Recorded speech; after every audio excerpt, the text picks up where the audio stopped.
finished with the treatment for this again. So they are doing well. So the other thing we do now is that we make sure when the water comes out a little bit, so as it's coming up, you have to make sure that this is my own oyster shell. This is my seashells that I'm using in order to correct some of the parameters from the water. So I'll make sure that I dip inside. You can see the way it's fermenting. So the fermented sea shells mix with the water. So as it's mixing with the water, it's controlling the pH.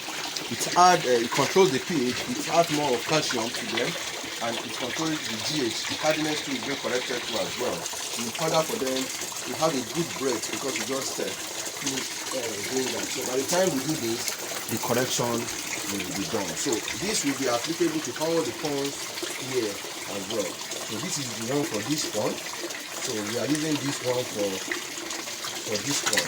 So but what I'm doing now is that I'm going to remove this fish tube again for the same process we did.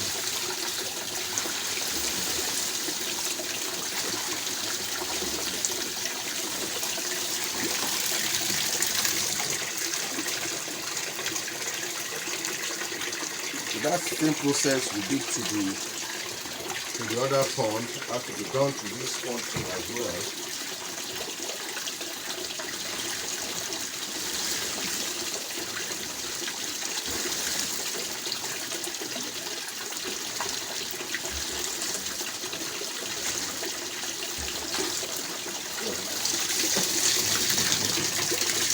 This has to be done with this pond too as well. So make sure that you move them out. Make sure that you move them out. We wash and clean the ponds. We put fresh water. We treat them, and we do the sterilization.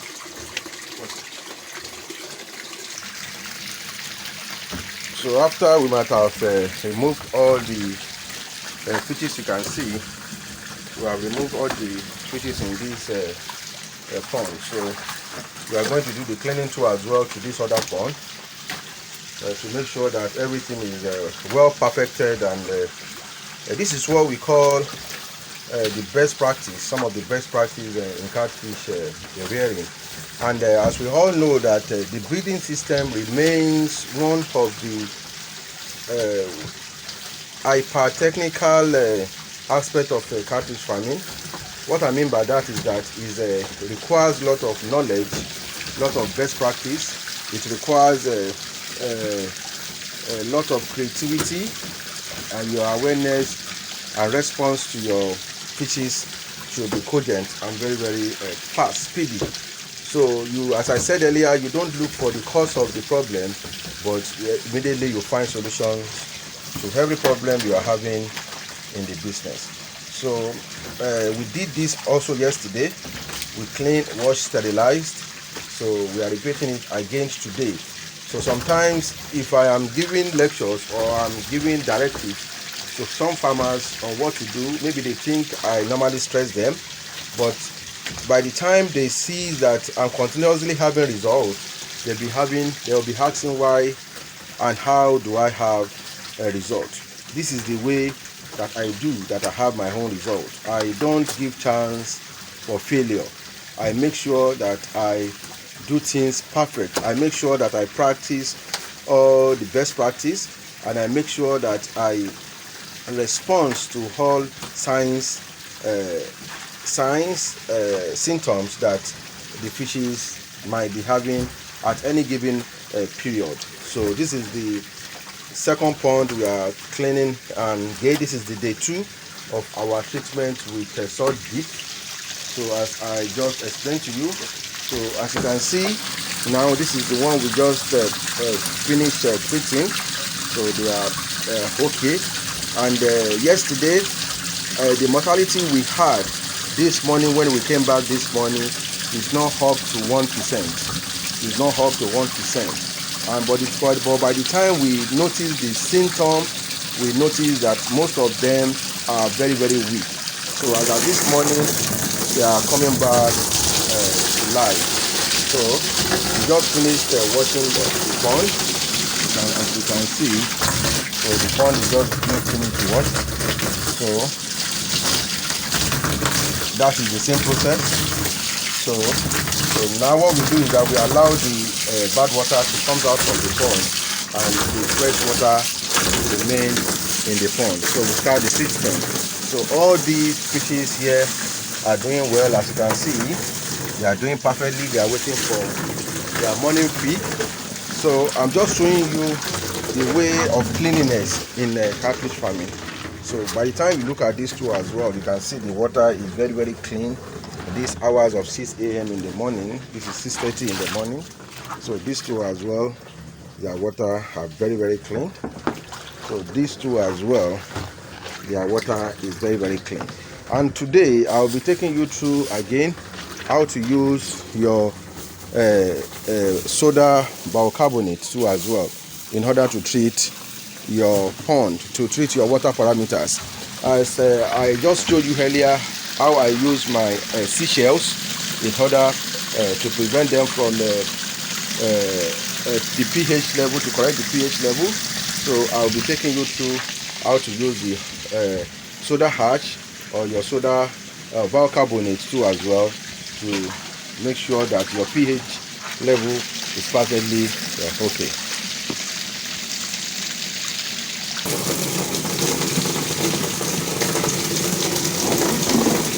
Again, this one has to be tested as well.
We just finished doing the treatment for these two as well, which I call the salt jet. So we just finished this one. As you can see, that they are active and their water is very, very clean. And there's some things you have to notice in your water when you are changing your water. If your water is not clean, that means it's not pure.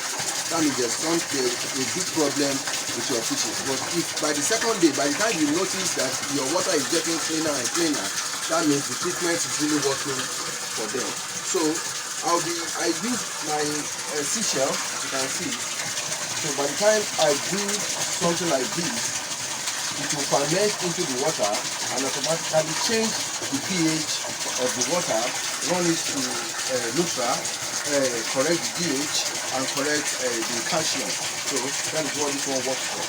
So I will be using what we call the soda ash, or sometimes if you have the soda bicarbonate, or you have the calcium chloride, which you can access anywhere around you. But if you can't access that, you can contact me and I will know how to send it to you. So I'll be using the soda ash to correct the pH of this one. And this is the soda ash, as you can see. This is the soda ash, but in this kind of a quantity of water, because the water is still going to run to about 1,000 liters, so I'm going to use this liquid for it. So this is okay for you. So by the time I stir it very well,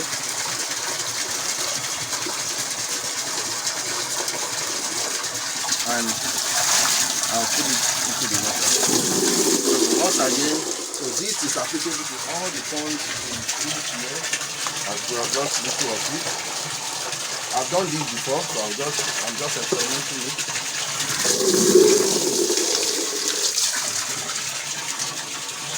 Just little quantity. Go to this.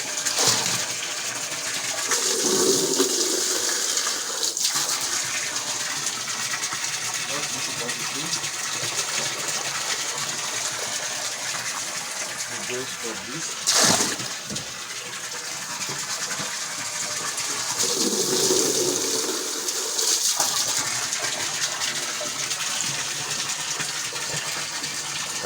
Just little quantity.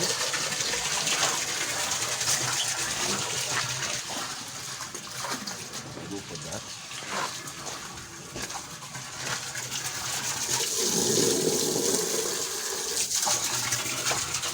Just little quantity. Go for this.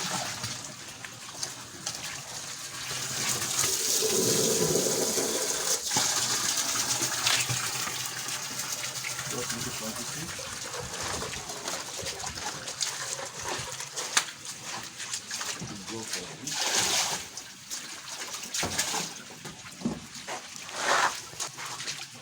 That means I've finished. But again, this salt is not wasted. You don't need to throw it away.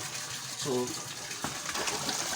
this, we are going to use this to make our salt bait. This I'll be using it as a means of the salt bait. You know, I did the salt bait dip for all those ones. So I'm going to use this as a salt bait for this.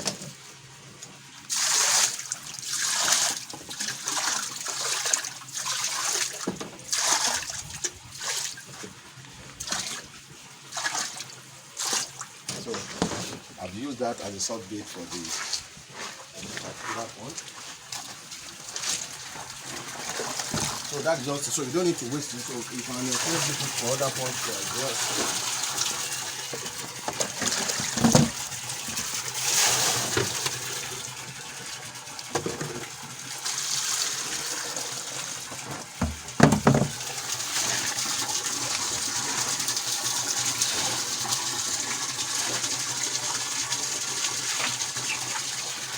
Make sure that you follow me up on my YouTube page.